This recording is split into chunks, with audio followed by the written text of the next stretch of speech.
क्योंकि बिहार में बीजेपी और जेडीयू का गठबंधन है। ऐसे में वो वहां चुनाव प्रचार नहीं करेंगे। दिल्ली के सीएम अरविंद केजरीवाल ने जालंधर में आयोजित एक चुनाव प्रचार कार्यक्रम में हिस्सा लिया। इस दौरान उन्होंने राज्य में बिजली, सड़क और रोजगार की समस्या पर बात की। पंजाब की सड़कें कैसे ठीक करनी है, बिजली के बिल, कितने बिजली के बिल आते हैं आपके? पंजाब में भी अब फ्री में बिजली देंगे, 24 घंटे बिजली देंगे। उत्तराखंड बीजेपी ने अपने उम्मीदवारों की तीसरी सूची भी जारी कर दी। इसमें कांग्रेस छोड़कर आए किशोर उपाध्याय का भी नाम शामिल है। वो टिहरी सीट से चुनाव लड़ेंगे, जबकि इसी सीट से धन सिंह नेगी को कांग्रेस से टिकट मिला है, जो कि बीजेपी से कांग्रेस में गए थे। उत्तर प्रदेश में पहले चरण के लिए हो रहे चुनाव प्रचार में बीजेपी ने पूरी ताकत झोंक दी है। गृह मंत्री अमित शाह, राष्ट्रीय अध्यक्ष जेपी नड्डा, उत्तर प्रदेश के सीएम योगी आदित्यनाथ और केंद्रीय मंत्री स्मृति ईरानी एक साथ चुनाव प्रचार की कमान संभाले हुए हैं। ये सभी बड़े नेता आज भी पश्चिमी यूपी के अलग अलग इलाकों में जाकर लोगों से मिलेंगे और पार्टी के लिए वोट मांगेंगे। गृह मंत्री अमित शाह मुजफ्फरनगर और देवबंद में घर घर जनसंपर्क अभियान कार्यक्रम में हिस्सा लेंगे। इस सरकार के कार्यकाल में गृह मंत्री का ये पहला देवबंद दौरा होगा। सुबह करीब 11 बजे अमित शाह प्रभावी मतदाता संवाद कार्यक्रम में हिस्सा लेंगे, जिसके बाद वो 12:30 बजे सदर विधानसभा में जनसंपर्क अभियान में शामिल होंगे। दोपहर 2:10 पर वो देवबंद बाजार पहुंचेंगे और जनसंपर्क कार्यक्रम में शामिल होंगे। समाजवादी पार्टी के अध्यक्ष अखिलेश यादव ने बीजेपी नेताओं पर चुनाव प्रचार के दौरान पर्चे बांटने पर निशाना साधा और उन पर कोरोना फैलाने का आरोप लगा दिया। अखिलेश ने यह मुद्दा तब उठाया है जब बीजेपी के कई बड़े नेता घर घर जाकर प्रचार करने में जुटे हैं। और इस प्रचार अभियान के दौरान बीजेपी नेताओं की तरफ से पर्चे बांटकर लोगों से वोट देने की अपील की जा रही है। इसी बात पर अखिलेश यादव ने बीजेपी को घेर लिया। भारतीय जनता पार्टी के लोग पर्चा भी बांट रहे हैं तो कोरोना फैलाने के लिए बांट रहे हैं ऐसे करके। लेकिन बीजेपी ने अखिलेश के आरोपों को सिरे से खारिज कर दिया और उन पर यह आरोप लगाया कि वो जनता के बीच में जाने तक से घबरा रहे हैं। आखिरकार क्या कारण है कि अखिलेश यादव जी हिम्मत नहीं जुटा पा रहे हैं कि वो जनता के बीच में जाएं? कोरोना की वजह से चुनाव आयोग ने रैली, रोड शो और जनसभाओं पर पाबंदी लगा रखी है और इसी वजह से बीजेपी घर घर जाकर प्रचार करने में जुटी है। उत्तर प्रदेश के मुख्यमंत्री योगी आदित्यनाथ आज बागपत बड़ौत में चुनाव प्रचार अभियान की कमान संभालेंगे। वो 12:30 बजे बागपत जिला अस्पताल पहुंचेंगे और कोरोना के संबंध में हालात का जायजा भी लेंगे, जिसके बाद वो बागपत में ही प्रभावी मतदाता संवाद कार्यक्रम में हिस्सा लेंगे और घर घर जाकर लोगों से मुलाकात करेंगे। इसके बाद वो छपरौली मतदाता संवाद कार्यक्रम में हिस्सा लेंगे। शाम करीब 4 बजे वो मुरादनगर जाएंगे और वहां भी प्रभावी मतदाता संवाद कार्यक्रम में हिस्सा लेंगे। उत्तराखंड की चौबट्टाखाल विधानसभा सीट से कांग्रेस नेता राजपाल बिष्ट का टिकट कटने पर भड़के पार्टी के कई कार्यकर्ताओं ने खूब हंगामा किया। कांग्रेस ने वहां केशर सिंह नेगी को अपना उम्मीदवार बनाया है, जिस पर राजपाल बिष्ट के समर्थन में उतरे कार्यकर्ता इतने नाराज हो गए कि उन्होंने अपनी ही पार्टी का विरोध शुरू कर दिया। टिकट न मिलने का गुस्सा उन्होंने प्रदेश कांग्रेस अध्यक्ष गणेश गोदियाल और पूर्व मुख्यमंत्री हरीश रावत का पुतला फूंक कर उतारा। इस दौरान उन्होंने कांग्रेस के खिलाफ खूब नारे भी लगाए। खुद राजपाल बिष्ट ने पार्टी हाईकमान के इस फैसले पर आपत्ति जताई। जिस तरह की छवि के व्यक्ति को टिकट दी है, वो दर्द यहाँ कांग्रेस जनों में है। खबर है कि पार्टी के इस फैसले से नाराज होकर जिले के कुछ दूसरे नेताओं ने अपने अपने पद से इस्तीफा भी दे दिया।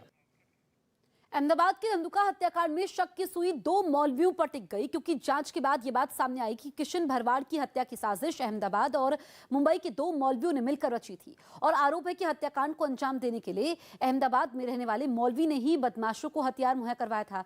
यह घटना 25 जनवरी की है, जब किशन भरवाड़ की बाइक सवार 2 हमलावरों ने गोली मारकर हत्या कर दी थी। बताया गया कि हत्या से कुछ रोज पहले ही उसने सोशल मीडिया पर एक पोस्ट डाला हुआ था, जिस पर कुछ लोगों ने आपत्ति जताई थी, जिसके बाद किशन ने माफी मांगते हुए उस पोस्ट को हटा दिया था। लेकिन शक है कि वारदात को उसी पोस्ट की वजह से अंजाम दिया गया। इस मामले में पुलिस दोनों हमलावरों को गिरफ्तार कर लिया है। इस घटना के बाद राज्य के गृह मंत्री हर्ष संघवी ने किशन के घरवालों से मुलाकात की और आरोपियों पर कड़ी कार्रवाई का भरोसा भी दिया। जमालपुर क्षेत्र के एक मौलवी ने यह हत्याराओं को रिवॉल्वर भी दी, 5 कारतूस दिए।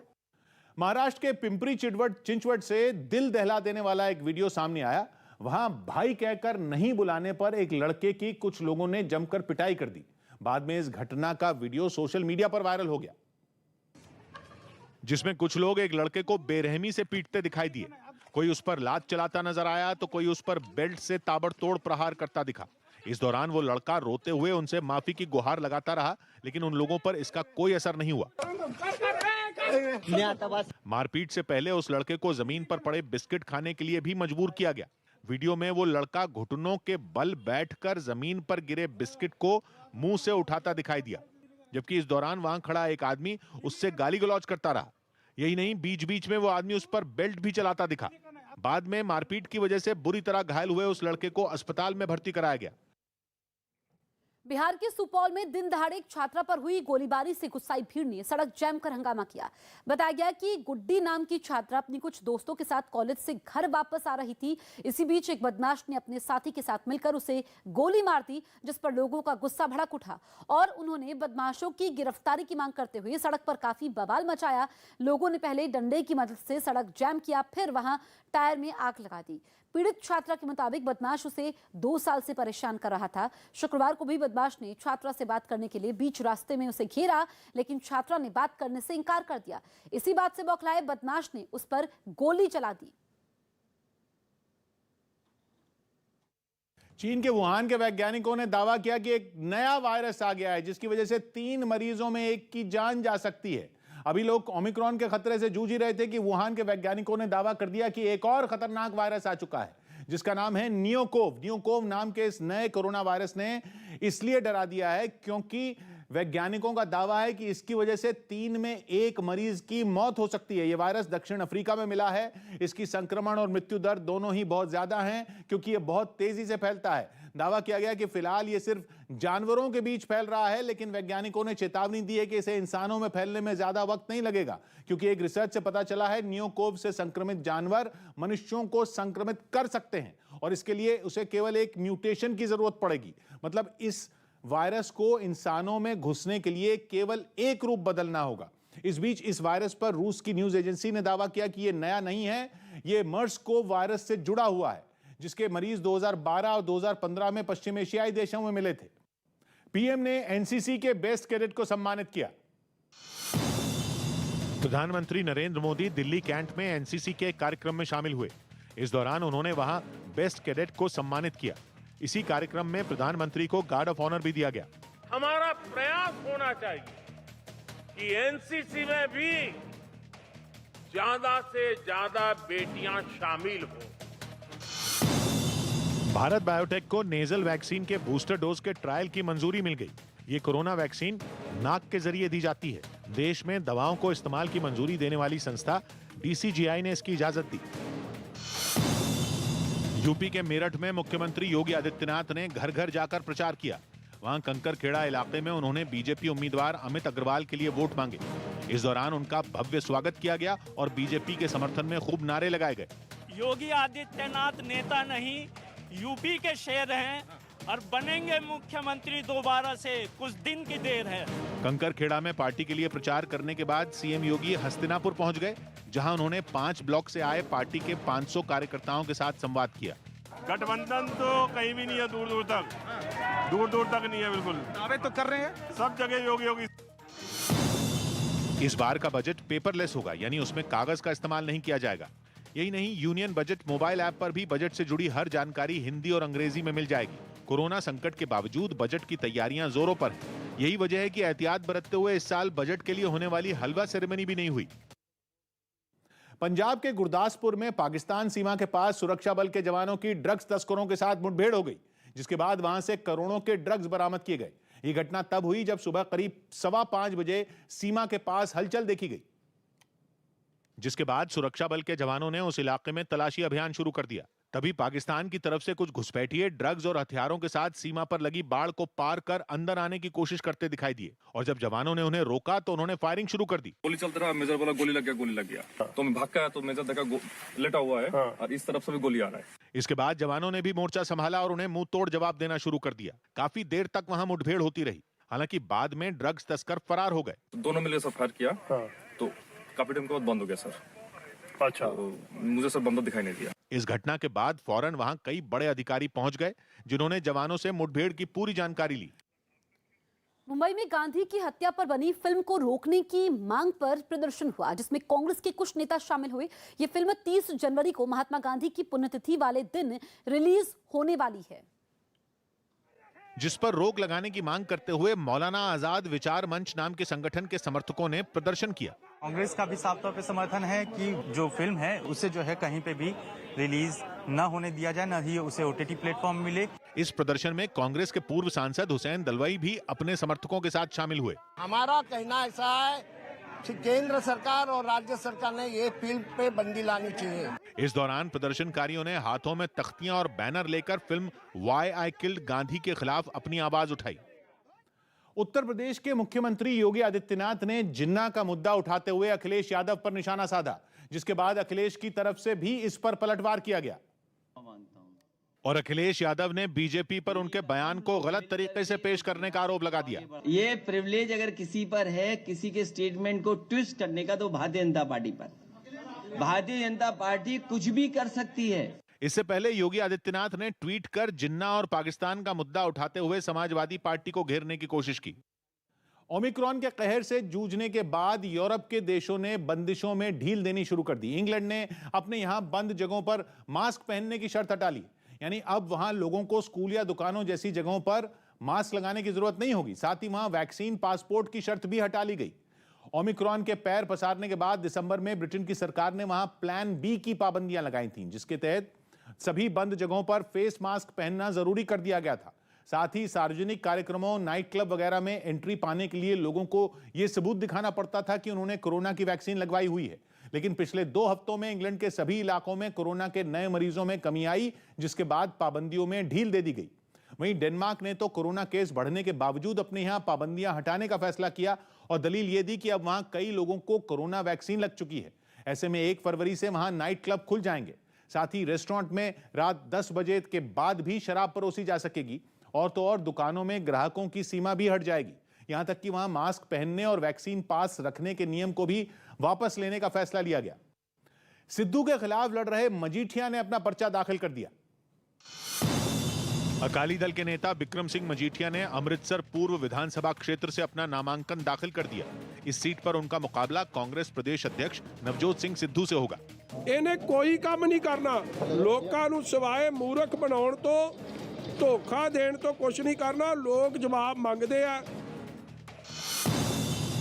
अंडर 19 विश्व कप में शाम 6:30 बजे भारत और बांग्लादेश के बीच क्वार्टर फाइनल मुकाबला खेला जाएगा।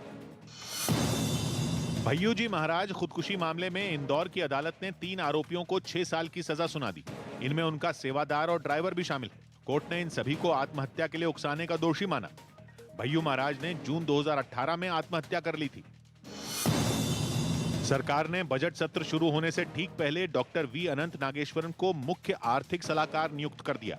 नागेश्वरन ने IIM अहमदाबाद से MBA किया है और वो 2019 से 2021 तक प्रधानमंत्री की आर्थिक सलाहकार समिति में सदस्य भी रह चुके हैं।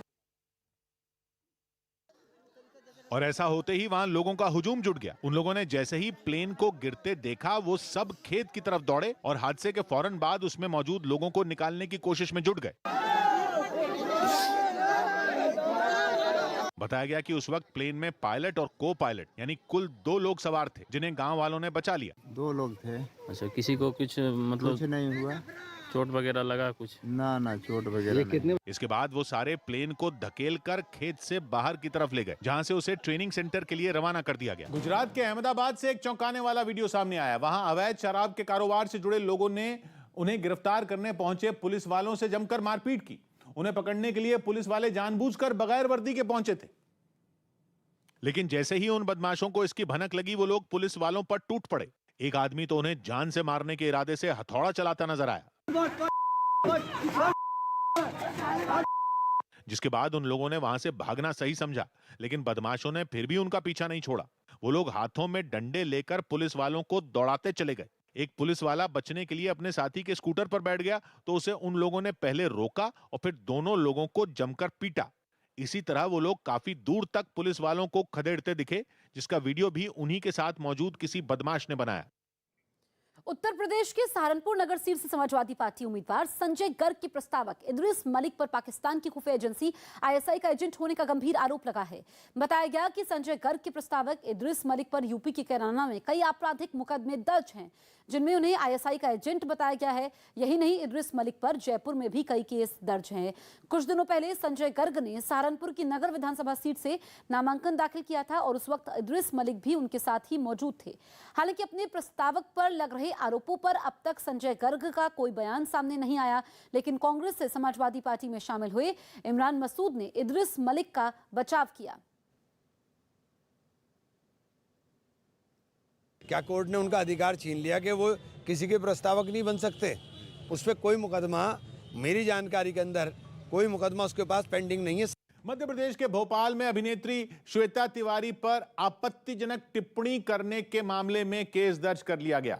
श्वेता तिवारी 23 जनवरी को वहां अपनी टीम के साथ आने वाली वेब सीरीज के सिलसिले में पहुंची थीं, जिसकी शूटिंग भोपाल में ही होनी है और इसके लिए वहां एक होटल में मीडिया की मौजूदगी में वेब सीरीज के कलाकार एक साथ मंच पर बैठे दिखाई दिए। इस दौरान एक कलाकार से सवाल करने के बीच में ही श्वेता तिवारी ने ऐसा बयान दे दिया जिसने उनकी मुश्किलें बढ़ा दी। भगवान ले रहे हैं। श्वेता तिवारी के इस बयान पर भोपाल में उनके खिलाफ धार्मिक भावनाएं भड़काने का केस दर्ज कर लिया गया। 295A आईपीसी की धारा के तहत मुकदमा दर्ज हुआ है। श्वेता तिवारी के बयान का वीडियो सामने आने के बाद ही मध्य प्रदेश के गृह मंत्री नरोत्तम मिश्रा ने उनके खिलाफ कार्रवाई के निर्देश दे दिए थे, जिसके बाद उनके खिलाफ मध्य प्रदेश पुलिस ने केस दर्ज कर लिया। असल में श्वेता तिवारी के जिस बयान पर एफआईआर हुई वो उन्होंने तब दिया था जब उनके साथ मंच पर ही मौजूद एक दूसरे कलाकार सौरभ राज जैन से सवाल किया गया। सौरभ राज जैन वही एक्टर हैं जिन्होंने एक धार्मिक सीरियल में भगवान कृष्ण का किरदार निभाया था और इसी पर उनसे पूछा गया कि धार्मिक किरदार निभाने के बाद वो वेब सीरीज में एक अलग रोल में खुद को कैसे देखते हैं। बस इसी सवाल के बीच में श्वेता तिवारी ने हंसते हुए वो बयान दे दिया, जिस पर विवाद खड़ा हो गया। नीतीश कुमार उत्तर प्रदेश में प्रचार नहीं करेंगे। जेडीयू ने यूपी विधानसभा चुनाव के लिए अपने स्टार प्रचारकों की सूची जारी कर दी, लेकिन बिहार के सीएम नीतीश कुमार का नाम इसमें शामिल नहीं है, क्योंकि बिहार में बीजेपी और जेडीयू का गठबंधन है। ऐसे में वो वहां चुनाव प्रचार नहीं करेंगे। दिल्ली के सीएम अरविंद केजरीवाल ने जालंधर में आयोजित एक चुनाव प्रचार कार्यक्रम में हिस्सा लिया। इस दौरान उन्होंने राज्य में बिजली, सड़क और रोजगार की समस्या पर बात की। पंजाब की सड़कें कैसे ठीक करनी है, बिजली के बिल, कितने बिजली के बिल आते हैं आपके? पंजाब में भी अब फ्री में बिजली देंगे, 24 घंटे बिजली देंगे। उत्तराखंड बीजेपी ने अपने उम्मीदवारों की तीसरी सूची भी जारी कर दी। इसमें कांग्रेस छोड़कर आए किशोर उपाध्याय का भी नाम शामिल है। वो टिहरी सीट से चुनाव लड़ेंगे, जबकि इसी सीट से धन सिंह नेगी को कांग्रेस से टिकट मिला है, जो कि बीजेपी से कांग्रेस में गए थे। रूस यूक्रेन विवाद में चीन की एंट्री हो गई है। तीसरे विश्व युद्ध की आहट के बीच रूस का दोस्त चीन खुलकर उसके समर्थन में उतर गया है। चीन ने रूस की सुरक्षा से जुड़ी उन मांगों को बिल्कुल वाजिब बताया जो कि उसने अमेरिका और नाटो के सामने रखी थी। 2 दिन पहले अमेरिका ने रूस की इन मांगों को ठुकरा दिया था, लेकिन जैसे ही ये खबर चीन को पता चली, उसके विदेश मंत्री ने अमेरिका के विदेश मंत्री एंटनी ब्लिंकन को फोन किया, चेतावनी दी कि वो यूक्रेन पर रूस की मांगों को गंभीरता से ले। इतना ही नहीं, बातचीत में यूक्रेन बॉर्डर पर रूस के 1 लाख से ज्यादा सैनिकों की तैनाती को भी चीन ने बिल्कुल सही माना है और तो और उसने अमेरिका को ही तिल का ताड़ न बनाने की नसीहत दे दी है। दिल्ली के अलीपुर इलाके से दिल दहला देने वाला एक वीडियो सामने आया। वहां एक रोज पहले मोटरसाइकिल सवार बदमाशों ने एक आदमी को गोलियों से छलनी कर दिया। मरने वाले की पहचान प्रमोद बजाड़ के तौर पर हुई, जिस पर कई मामले दर्ज थे। इस घटना का एक सीसीटीवी वीडियो भी सामने आया, जिसमें रात करीब 10:30 बजे प्रमोद अपने एक साथी के साथ सड़क से गुजरता दिखाई दिया। तभी सामने से एक मोटरसाइकिल आई जिस पर 3 बदमाश सवार थे। जैसे ही वो बदमाश सड़क से जा रहे प्रमोद और उसके साथी के पास पहुंचे, उन्होंने फायरिंग शुरू कर दी। गोली लगते ही प्रमोद सड़क पर गिर गया, जबकि उसका साथी वहां से जान बचाकर भाग निकला। इसके बाद एक बदमाश प्रमोद पर पिस्तौल से ताबड़तोड़ गोलियां दागता दिखाई दिया। इसी दौरान वहां एक दूसरा बदमाश भी दौड़ते हुए पहुंचा और उसने भी उस पर एक के बाद एक कई गोलियां दाग दी। बाद में तीनों बदमाश वहां से फरार हो गए। इस हमले में बुरी तरह घायल प्रमोद को फौरन अस्पताल ले जाया गया, जहां उसने दम तोड़ दिया। इस घटना के बाद पुलिस ने केस दर्ज कर मामले की छानबीन शुरू कर दी।